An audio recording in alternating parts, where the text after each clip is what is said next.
when the New York Times article came out and it listed the fossil fuel usage by different public miners, like they listed USBTC, and it's like, I was at their site last week, and it's built on a wind farm, and New York Times listed like 92% of their power coming from fossil fuels, and it's like, when you have that level of intellectual dishonesty, it's hard not to respond with satire like Pierre did.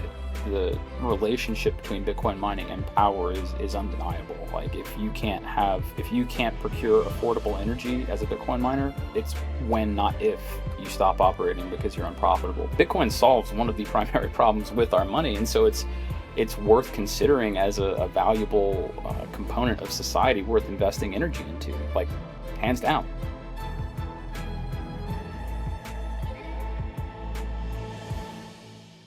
Introducing the Blockware Marketplace. Start mining Bitcoin today. This has the potential to transform the mining industry, as now anyone can buy a Bitcoin ASIC using on-chain or Lightning, see its historical and live hash rate before purchasing, and be earning Bitcoin mining rewards in minutes. This brings transparency and turnkey mining to a whole other level. Start mining Bitcoin today at marketplace.blockwaresolutions.com. Hey everybody, welcome back to the Blockware Intelligence Podcast. This week I have on Matt Loustead. Matt, welcome. Hey Joe, thanks for having me. Glad to be here. Absolutely. Let's dive right into it. I want to know, for those that may not know who you are, what's your background and how did you get into Bitcoin and Bitcoin mining? Absolutely. So my name is Matt Loustead. I've been in the Bitcoin space kind of as a hobby and recently professionally for the past 3 years. I really started paying attention coming into 2021 from a pretty tangential approach, you could say. I did 10 years in oil and gas, working offshore as an installation engineer with a mechanical background, mechanical engineering, and then wandered my way through a few different areas, ended up working in pipeline up until very recently, prior to joining Luxor Technologies. And so right at the beginning of 21, I started looking at some interesting subsea data center concepts, and that kind of piqued my interest into, I guess you could say, novel applications of technology in weird locations. So I was looking at that, and then I started thinking, I wonder if you could like mine Bitcoin subsea. And so like I looked at that and thought about that for a bit, because like it'd be a way to monetize subsea data centers if there wasn't immediate demand. But that kind of kicked everything off, and eventually within like a month or two, I'd already bought my first Bitcoin, bought a cold wallet. I started pretty fast, and then jumped into it pretty quickly and studied quickly. Played around in the altcoin space for a brief time and realized this is kind of superfluous, if you will, and then discovered the signal that is Bitcoin pretty quickly, and moved my attention and focus onto Bitcoin exclusively over the past probably year and a half. And so that included going to Bitcoin meetups, specifically the one here, not here because I'm actually in Fort Worth at the mining summit by Texas Blockchain Council. The meetup in Houston, which is put on by Unchained Capital. It's a really good meetup with lots and lots of people. I started going in the bull market. There's like 200 people at a time. It was shoulder to shoulder. It was really exciting. But that kind of helped to, like I said, really refine my attention and help me ignore some of the distractions that were out there. And so like relatively early on as a mechanical engineer, I started to really appreciate and understand the connection between Bitcoin mining and energy. They're directly tied. It's the only thing that not the only thing, it's the primary thing that determines profitability at this point, from a fiat perspective. And so I just started going down that rabbit hole pretty quickly. And I knew I wanted to work in the mining space because that was probably where that was where all of my transferable skills really kind of intersected. And so I met a few people at the meetup, and a position opened up at Luxor for the firmware business development role.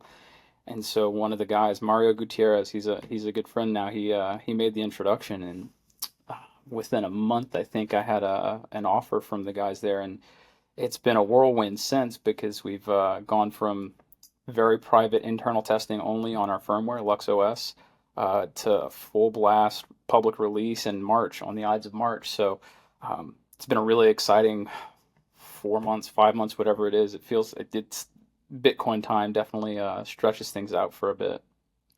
So yeah, here we Yeah. are. Yeah, that's awesome. I definitely want to get into LuxOS. I think that's very interesting. I guess taking a step back and thinking like really big picture, since you started attending like the Bitcoin meetups back in 2021, how is like the energy and Bitcoin mining industry, like thinking of those as like, I guess, two separate entities that are like kind of coming together? Like, how has that relationship changed since, 2021 was like a raging bull market? I'm sure most of the energy companies were like interested in it, but like not really like super deep. And then now it's like a major, it's been a bear market for most of 2022. Are like, has the energy industry like inched closer towards Bitcoin, or like did the bear market scare them? What has like changed from your perspective since you have that energy perspective? So everyone says Bitcoin mining Bitcoin mining is location agnostic. While that's like true from a purely geographic standpoint, it's not jurisdictionally agnostic. Um, you have plenty of wind and solar in California, but their energy prices are through the roof because of less reliable base generation. Um, so in Texas, where I live, the connection between Bitcoin mining and energy companies is quite the symbiosis, if you will. It's a very synergistic relationship where um, everyone's heard about ERCOT, right? So there's um, a specific program in ERCOT, the Large Flexible Load Program, where ERCOT basically takes control of Bitcoin miners' operations for periods of time during peak demand and turns off the mine. So at peak demand, you've got everyone turning on their AC in the middle of the summer or everyone turning on their heat in the middle of winter. ERCOT turns off Bitcoin mines that enroll in this program. So it's actually a direct relationship between the energy producers and operators here in Texas and Bitcoin miners.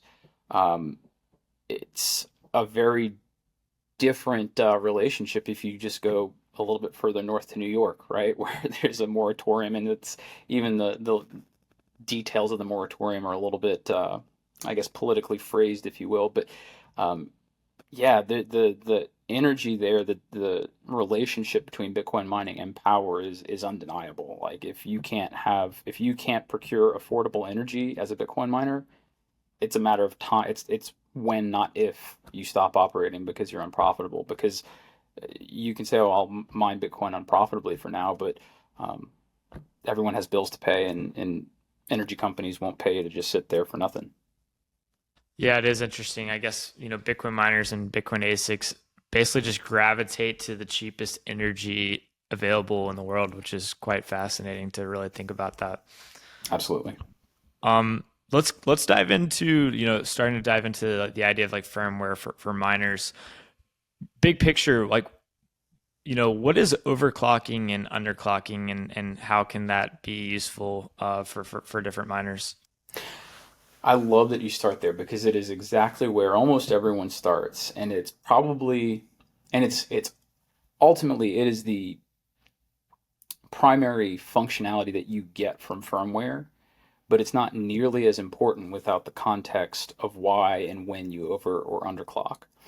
So for anyone who's not familiar, overclocking and underclocking are where you adjust the clock speed of a Bitcoin miner. So if you purchase an S19 or a S19J Pro, whatever, from Bitmain, you get it, they deliver it, whatever, you plug it in, it has, or before you plug it in, you look at the nameplate, there's a very specific 96T, 104T, whatever, that's terahash. We call that nameplate hash rate, right? Um, that hash rate is fixed with the stock firmware. Um, Meaning when you plug it in, it's going to go that fast unless it's broken, and it's not going to change. If it gets really hot and your miner starts to overheat, you'll probably lose some hash rate, or at the very least, you'll use more power for the same amount of hash rate, and then that's it. It's fixed. There's no control, um, and so for operators in a dynamic power market like Texas, that may not be ideal. Um, for instance, if you have contractual obligations to maintain a certain amount of demand on the grid for the really affordable power rate that you've negotiated for, you may have to maintain operation regardless of how hot it is outside, right? And if your miner can't keep up with that because the stock firmware doesn't give you any control over it, you're kind of up a creek, right? So what firmware allows you to do is says, okay, your nameplate is 104 terahash. Well, you see that it's really hot outside, so let's start to dial back the clock speed.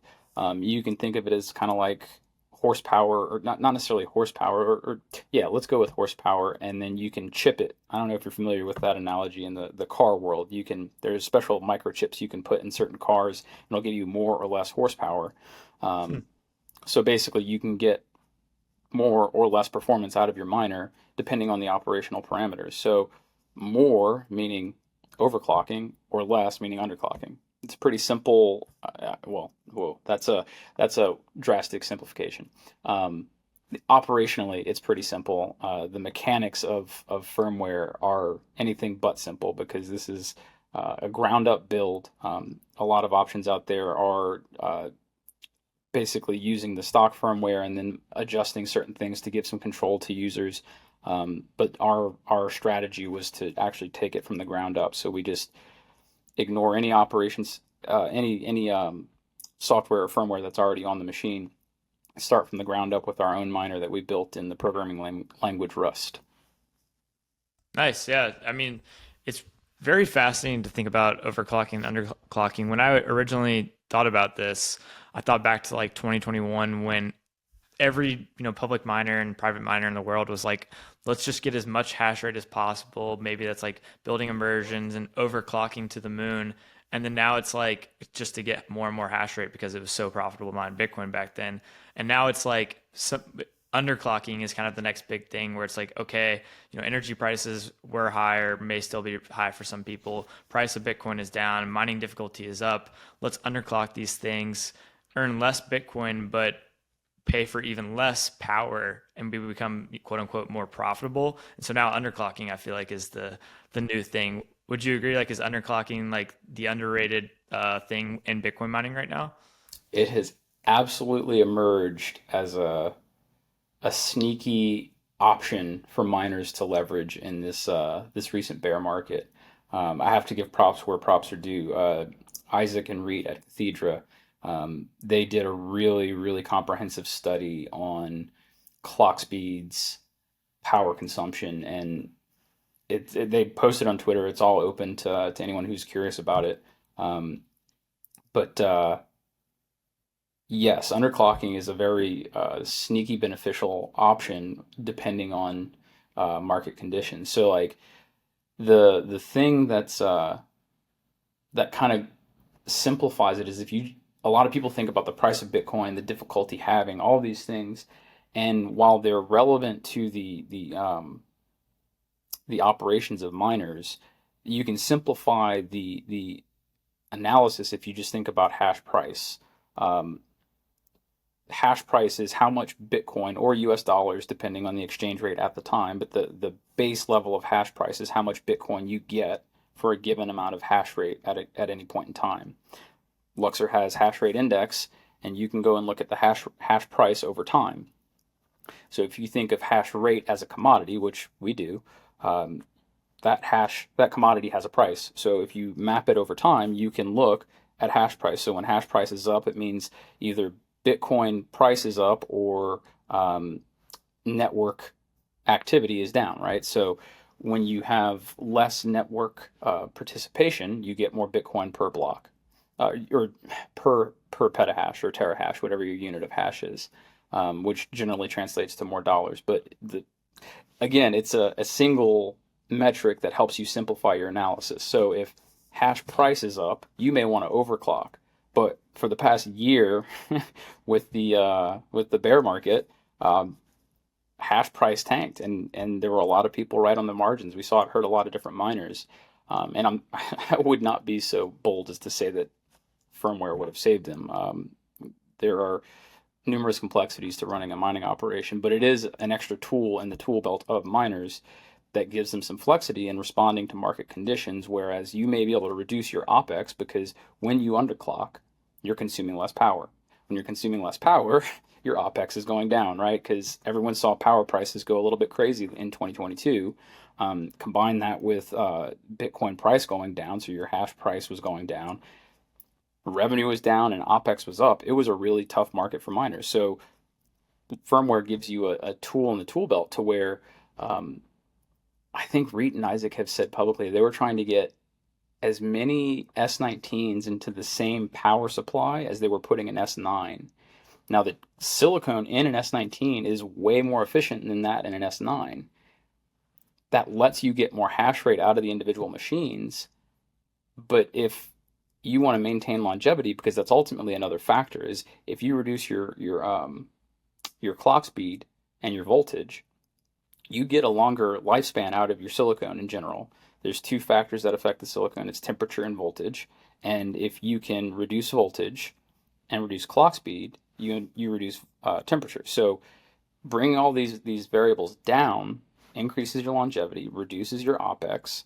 Ultimately, it should reduce your maintenance expenses as well because you're not taxing the machines as much, so you don't need to go repair them as much. Your fans are running slower. The benefits do start to compound when you're in a bear market and you need to conserve on cost, when you need to tighten the belt.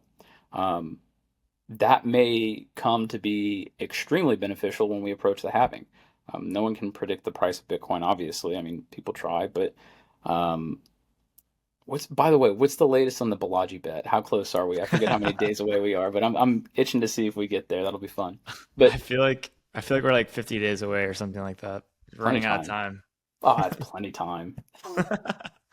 Um, so yeah, with as you're tightening the belt around halving, like maybe miners are going to have their revenue cut in half overnight. Um, if they're not acting right now to place every tool on the table or in their repertoire, like they're running severe operational risk when it comes to that time frame. Because if Bitcoin hasn't doubled overnight in US dollars, their power bills are going to be about the same. They're going to have to account for that somehow, right? Yeah, definitely. I think it's very interesting to think about this. Like, I guess I want to know like how much can underclocking actually like improve your margins? Like in my mind, obviously if you have like a 100T machine and you cut the terahash in half to 50, if your power costs just get cut in half, you don't really do anything. Like your margin percentage is going to be the same. Like if you do underclock to a certain amount, what can a miner maybe expect like their margins to increase by, or like the energy efficiency of their machine, if So that I'll be makes honest, sense? that's one of the things we're struggling to quantify right now, just because we're still relatively early in the process.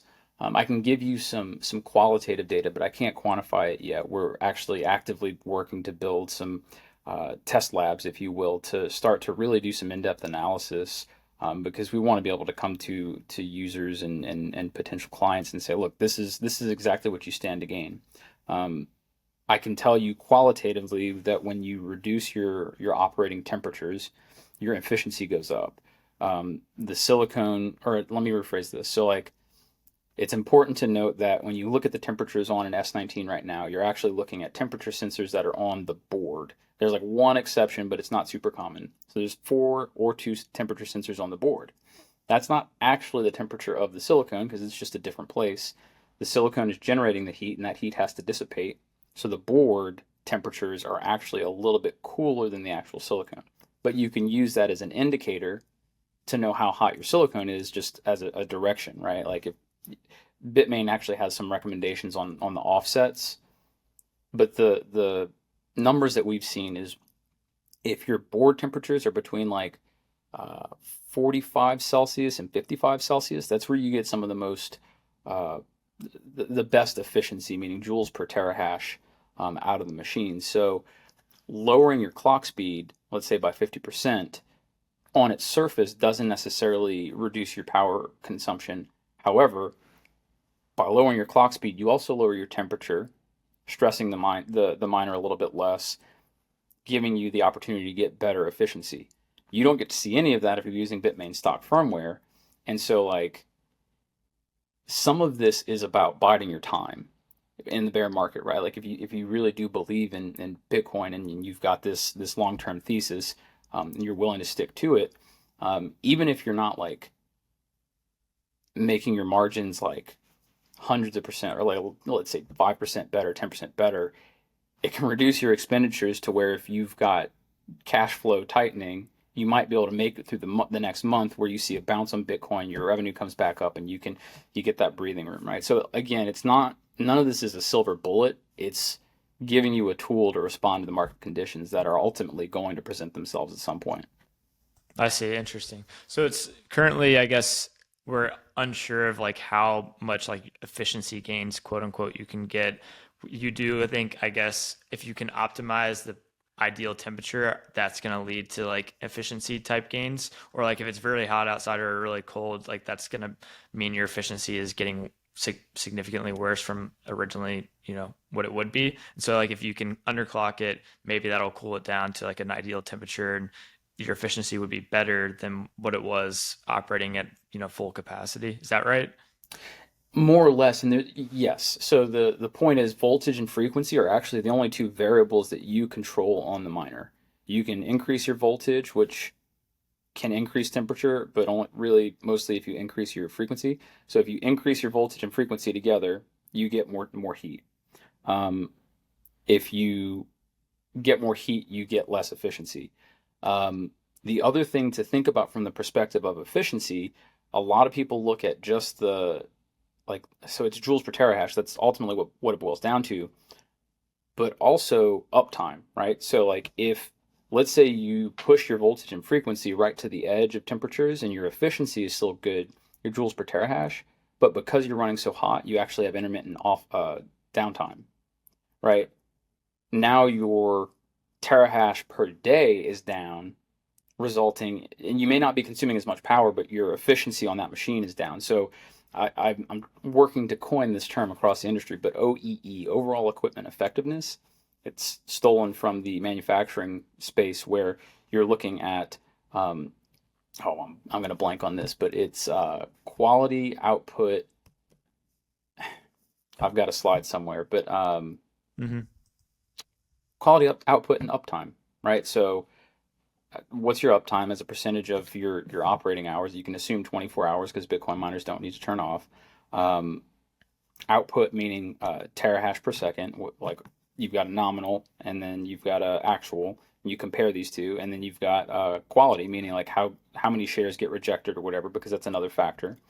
Um, so you take those three factors and look at them in the context of each other, meaning you multiply them, and you get a percentage that tells you the actual equipment effectiveness. Because if you chase one of those metrics, you often offset the others. So just a different way to look at it from the plain terahash per second or joules per terahash. Huh. Yeah, it's very interesting to think about. I guess like I know you guys have LuxOS, which kind of been mentioning it a little bit. What other options are out there right now? Is I guess most people just using the default Bitmain operating firmware, or what are the different, I guess Brains has their OS. What are the other, is that all the main ones, or am I missing any? There's one other Vanish.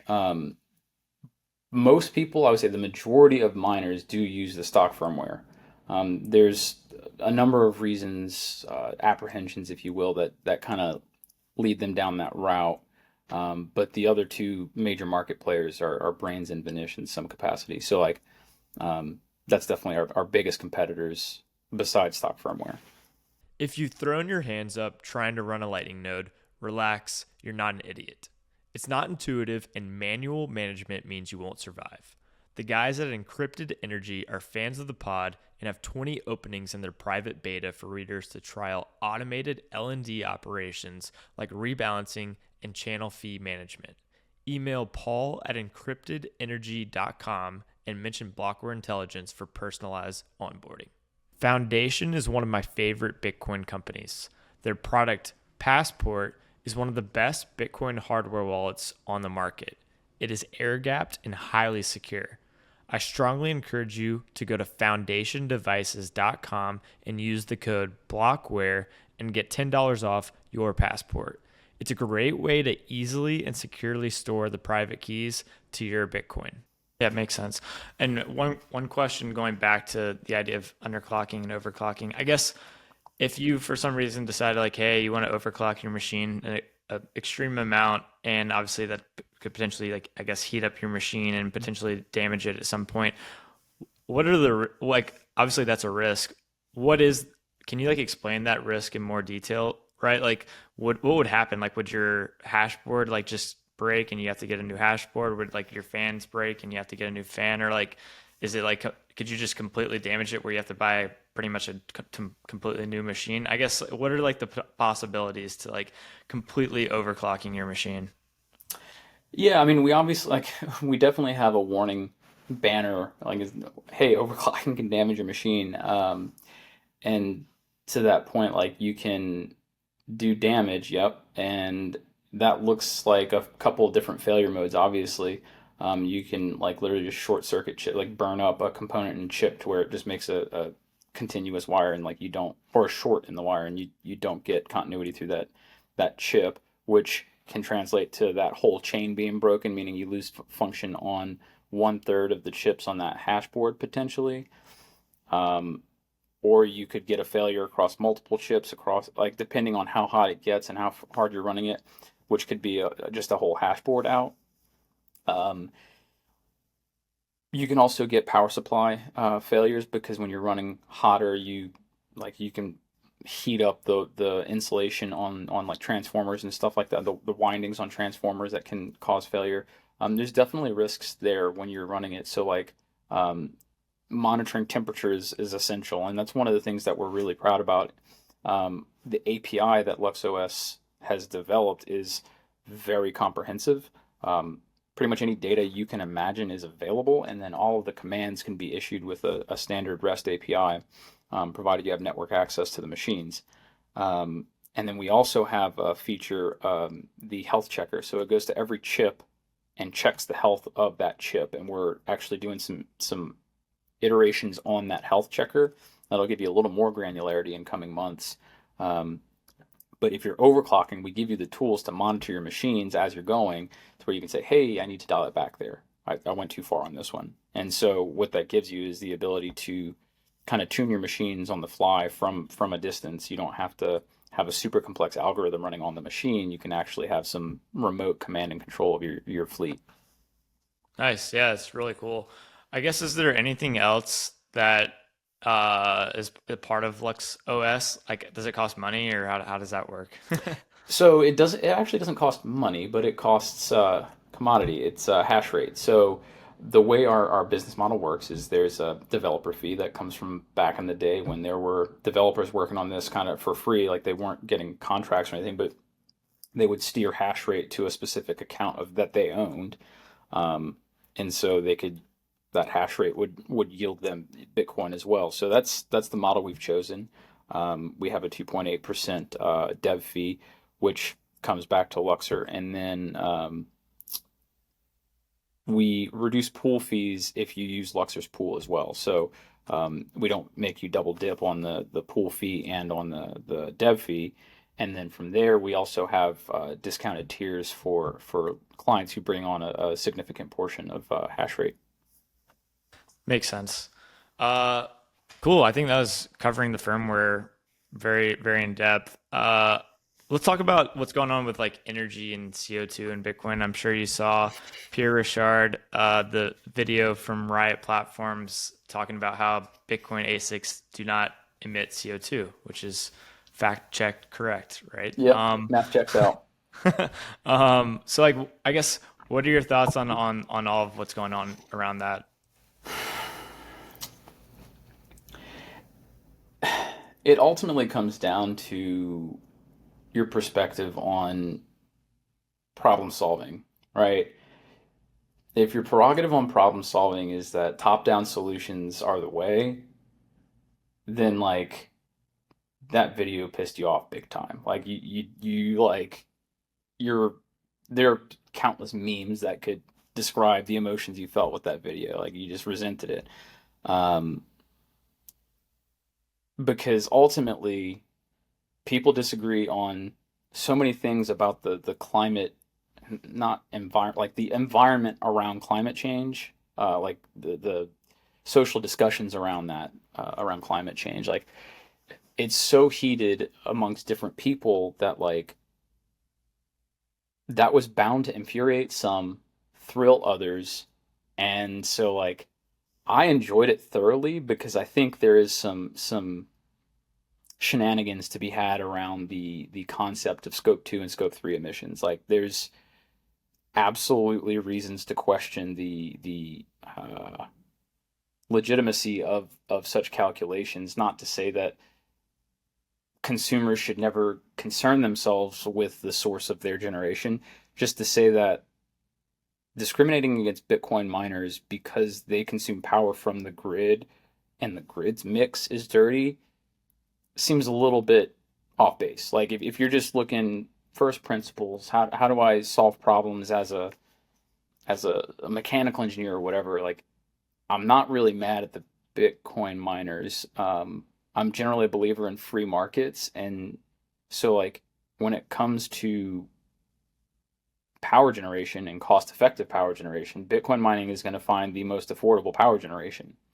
Many proponents of renewable solutions like wind and solar will shout to high heaven that it's more affordable um, than thermo I'm drawing a blank, but fossil fuels or even nuclear.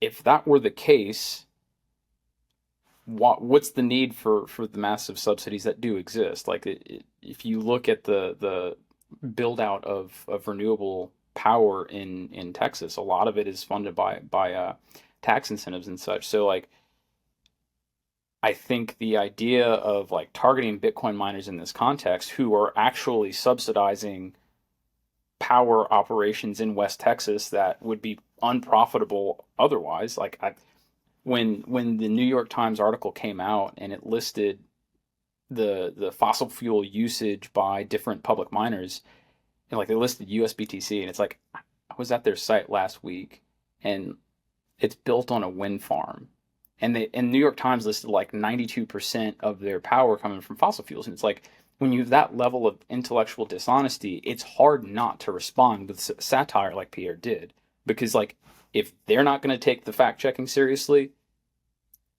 how can you expect anyone else to like do a fact check that was actually accurate? Like, despite how ridiculous it is, because he's not trying to engage on the scope 2, scope 3. Like, he said, like, hey, this is kind of a ridiculous concept to begin with. So how do you come to these conclusions if you're being intellectually honest, which they weren't. So yeah, it's the whole conversation is it boils down to like I try not to get too caught up in it because I know more or less what I believe and think about it. Um, but the problem is a lot of people are just kind of entrenched in their perspective on it, which makes it really hard to have conversations about it. Yeah, it's just so strange because it's like you don't really see like thinking really big picture. You don't see people criticizing Teslas or electric vehicles and being like, "No, don't plug that in there because you're going to use fossil fuels," right? They're like most people before this, I would say like we're praising electric vehicles and saying like, "Hey, like like you're getting that from the electricity. It's not directly emitting fossil fuels." But then when you look at electric money or ASICs that are just basically building, Bitcoin blocks, people are like, oh, no, no, you can't just look at it's only looking at, the machine that's not emitting electricity. You got to look back at all of these other steps in the process. And it's like, gosh, it's just completely two different standards for two different like industries. It's kind of crazy.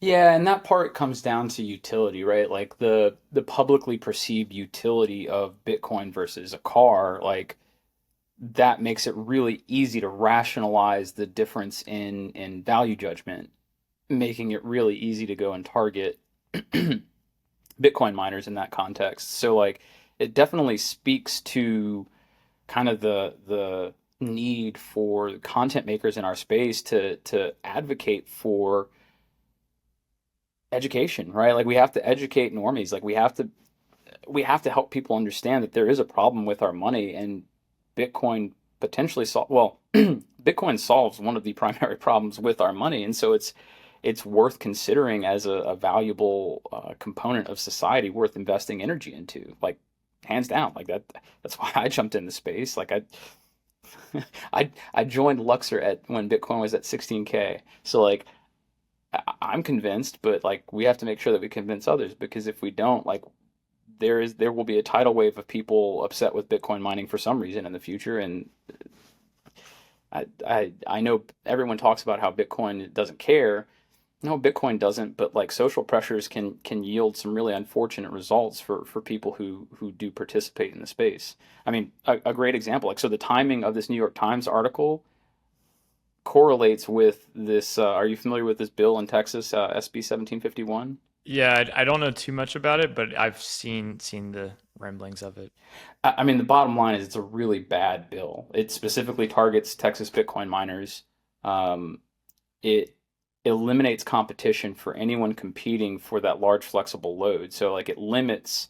So ERCOT has a certain amount of dollars they get to spend on ancillary services. Ancillary services are just people who can provide dispatchable power generation or load curtailment in times of high demand on the grid. So they have a certain amount of money they can spend on ancillary services throughout the year. This bill, the most insidious part of this bill is it would cap the enrollment of Bitcoin miners in the ancillary services program at 10%.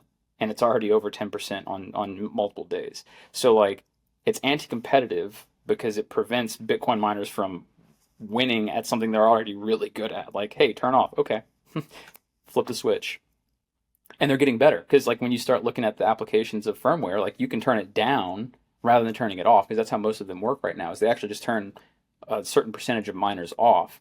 Whereas if you go to underclock, you could actually underclock in your response, come back up more quickly, and you don't cycle the machines. There's a lot of upsides to that. So they're getting better at it. So like the trajectory is to be a bigger part of ERCOT. And so like all of the good things that people have talked about Bitcoin for a long time in the energy space is it could be totally offset by this bill. So like it's a terrible bill. And like if you look at the timing of this New York Times article, this bill gets to the Texas Senate and it went through the Senate unanimously. Um, I don't think that's a huge mistake or a huge coincidence. Like I think there's definitely incentives to reduce the effectiveness of Bitcoin in the economy and in society. Um, but yeah, there's some stuff there that just doesn't smell right. Yeah, I mean, you made some really interesting points. I wrote down a few thoughts. I definitely agree about the utility thing. Like, if 99% of the world, thinks doesn't really understand Bitcoin at all. I mean, even a lot of Bitcoiners probably don't really understand Bitcoin at all. It's just kind of this alien technology that we have been handed, and people are interacting with it in different ways. So yeah, like if you are like not a if you have no Bitcoin, you might think Bitcoin mining is a waste per se. Um, but I disagree with that, and I think many Bitcoiners would disagree with that. And I also Yep. think like I agree with you. It's about education and like kind of user adoption, right? Like if the New York Times had 50% of their cash in Bitcoin, I'd imagine they probably wouldn't have published something like this attacking Bitcoin. And so if we had more people holding Bitcoin and using Bitcoin as savings technology, I would imagine, those attacks might start to go away. But someone's got to explain Bitcoin to the New York Times and get them to hold some. Yeah. Yep. That'd be nice. But yeah, Texas is interesting. So like if that bill does get passed, like I saw like it passed one part of I guess the Texas, I don't know, branch or Yeah. something. It, It's a bicameral legislature, just like the U.S. So we have House and Senate. It went through the Senate committee without opposition, which gave it a whole lot of momentum going into the Senate for the vote. yeah. Um, and it went through the Senate without opposition as well. Oh, So now it's going to go over to the House, the Texas State House, where it will go to committee first for review, and then potentially go to the House for a vote if the committee sees fit to present it for a vote. But it would need the House to vote and not make changes or anything like that, and then it would eventually also have to go to the governor's desk for signature. hmm. So is this like our odds are this does end up getting passed, or do we know? I think it's too early to tell. I don't think it has great odds in the House. I think people like the Texas Blockchain Council and Satoshi Action Fund, Dennis Porter, Lee Bratcher, they've done a really good job of lobbying with the representatives here to make sure that they understand, like, hey, not only is this bad for Bitcoin miners because that may not resonate for anyone. They may not care. This is bad for Texans because what happens when the competition is capped for that demand response for that power in times of urgency on the grid? Um, when you have less competition, that generally means higher prices for consumers. So peaker plants will benefit from this. Battery companies will benefit from this. Consumers won't, and Bitcoin miners won't. So like ultimately, those guys have done a really good job of communicating some of the impacts. Um, and so I'm not like terribly concerned, but it definitely speaks to the need for people to understand not just Bitcoin, but how do they get power? How do you get to flip a switch and get lights? Because go back 100 years, and that's not so easily taken for granted. Yeah, definitely. And yeah, I guess like peaker plants and battery companies, they basically would be benefiting at the expense of both Bitcoin miners and retail electricity consumers. So everyone's kind of getting hurt by this except those two groups, which is interesting. Cui bono. Yeah, exactly. I want to do one last question, then we can probably wrap it up. And Okay. very big picture, long perspective. What do you think the Bitcoin mining industry looks like in 10 years after we have three more halvings? Oh man, I three more halvings, 10 years. Like I'm starting to feel old just from like every angle I can imagine.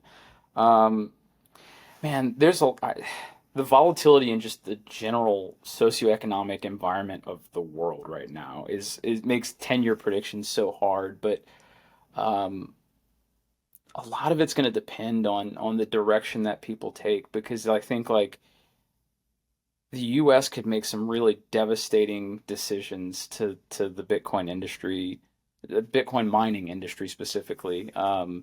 If we continue down this path of like demonizing consumers of power, as we talked about earlier, it's not good for Bitcoin, not good for Bitcoin mining. Now, people can argue that oh, we will decentralize the network, but um, what I think would be best for the Bitcoin network is increased hash rate in places that participate in open systems in good faith, like um, but that could be very drastically harmed by some thoughtless legislation, like the statements that the Biden administration made a couple of weeks back or months back about like the 30% excise tax on power used for Bitcoin mining. Like that's entirely unprecedented and like maybe not entirely unprecedented. I'll dial it back a bit, but that's like extremely discriminatory and like not really legal as far as I understand from a constitutional perspective. I'm no lawyer, but like that would be devastating for the mining industry in the US.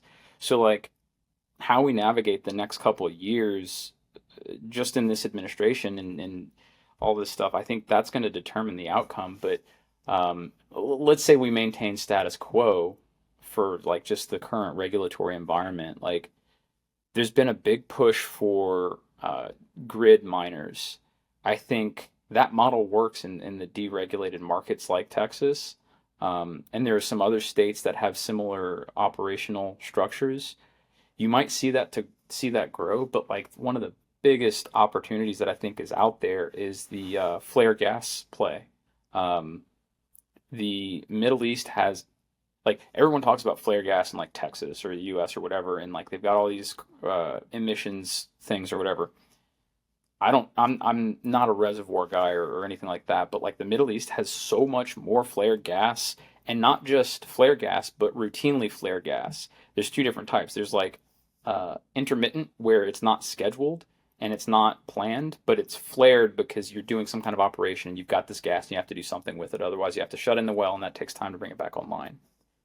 In some cases, you have gas that's just coming out of the well, but you don't build the pipeline to pipe that in because you're taking off the crude. They have a whole lot of that kind of gas in the Middle East. If they decide to get in, and they decide to get in a large way, the amount of power they have is astounding. It's legitimate. So like you could see off-grid flare gas mining really start to go crazy over there, and there's definitely a market for it here. Um, and so I think you've got the possibility for centralizing forces in places like ERCOT where you have really affordable power and stabilizing grids and all this stuff.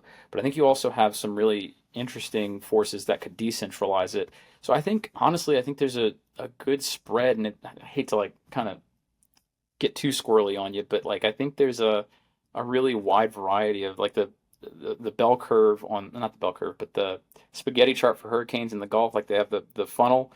It's pretty wide, man. Like we could be really centralized if the grids recognize the upside to stabilizing with Bitcoin mining, or you could go to the entire other side where like the only way that oil and gas operators can really be um, in compliance with emission standards is if they're doing Bitcoin mining, in which case like it's super decentralized and then off grid.